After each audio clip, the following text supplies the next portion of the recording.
Right-wing conspiracy theorist Alex Jones is very upset with Donald Trump. What? The dear leader? Could it be? And I'll show you this clip of Alex Jones on his show.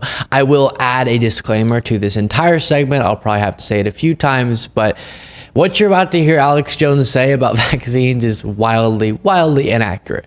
But that is the subject of this feud, if you want to call it that, or disagreement between Jones and Trump. Essentially, Trump's cult will go along with almost anything he says, except whenever he speaks positively about the COVID-19 vaccine. And there's a larger point to that and to what I'm about to show you that is really scary beyond just the misinformed individuals that listen to Alex Jones and other right-wing conspiracy theorists. But here it is. And actually, before I play that clip, let me read you the post that got Trump some Maga backlash. He wrote on True Social, "The pandemic no longer controls our lives. The vaccines that saved us from COVID are now being used to help beat cancer, turning setback into comeback. You're welcome, Joe. 9-month approval time versus 12 years that it would have taken you." So it wouldn't have taken 12 years, but he's taking credit for it there. And as far as Trump rhetoric goes, I'm fine with him taking credit if it means he's supportive of a life-saving vaccine. Here was Alex Jones's response. So the vaccines didn't save us from COVID, didn't save lives, erase our immune systems, and he says are now being used to help beat cancer. If I see any more of this from Trump, any more of this, I'm going to have to go on the warpath politically. I just cannot. The warpath against the cult leader? Take this. I cannot put my head down on the pillow at night and say that I'm a true person to everybody when You're not a true person to anybody. I already held my nose because of the overwhelming good he's doing and all the persecution and put up with stuff like this.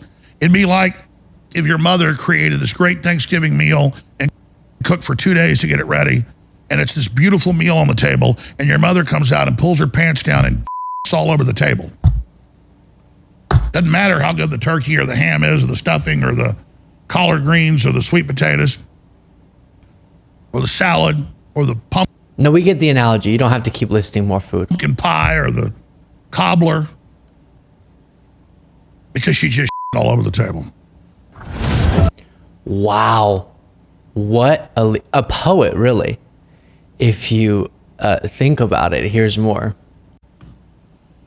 So, I've done my job. I've been true to tell the truth. I'm really concerned about this because I was feeling good the last year when he shut. Look, if you won't come out against it, when Rand Paul's coming out and everything, at least just shut up. Just shut up. If you won't go after the criminals that did it, I know he got roped in because I know what Trump did. He was like, oh, hydroxychloroquine, ivermectin, vitamin D, everything. And he's like, oh, the doctors are great. He trusts them. He trusts the medical system. Bring it in. Let's save us. Oh, the shot's good. And he won't admit he's wrong. And he knows he's getting all this heat for it. Then he sees Biden trying to get credit for it. And he goes, oh, no, Biden, I'm the one that brought that. Okay, man, then it's on you. Because your supporters are sick of it. Fine. I support Nikki Haley as his VP. And I think we should all take all the new shots they want to give us with no approval, no study, no research. No. I just have to jump in. Otherwise, even the algorithm will flag these clips. I just need to say, he's wrong about that. There are approvals, study, research, etc. It's terrible. And it really makes me question, because I see them after Trump, I see all the good he's doing, but with crap like this, if I see any more. Yeah, and now we're back to the teaser that we watched at the beginning. So very upset, threatening to go on the warpath. And this is indicative of something that is frightening. We talked about in the past a clip of Steve Bannon saying that within Maga, Donald Trump is a moderate, which is something that should give you nightmares, thinking that there's less moderate than Donald Trump within the MAGA movement. But we have seen it. And before I expand on that more, here's an example of Trump in Alabama years ago now saying that people should take the vaccine. I took it, and him getting booed. He rarely gets a negative reaction from his own crowd. Here he got it. Your freedoms, I do. You got to do what you have to do. But I recommend take the vaccines. I did it. It's good. Take the vaccines. But No, that's okay. That's all right. You got your freedoms, but I happen to take the vaccine. If it doesn't work, you'll be the first to know. But you do have your freedoms. You have to maintain that. You have to maintain that. And you got to get your kids back to school. So Trump can say almost anything and his followers will cheer. And with one sentence, he can move them over from one position to another. He can say Congress needs to act on the border and they'll cheer. Then he can say they can't act because Biden can do everything himself and they'll cheer, not caring about the contradiction. But here, they will not go over to his position. It's stunning. And the reminder is, as I previously indicated a little bit, there is more crazy within MAGA than Trump that should frighten us for one big reason.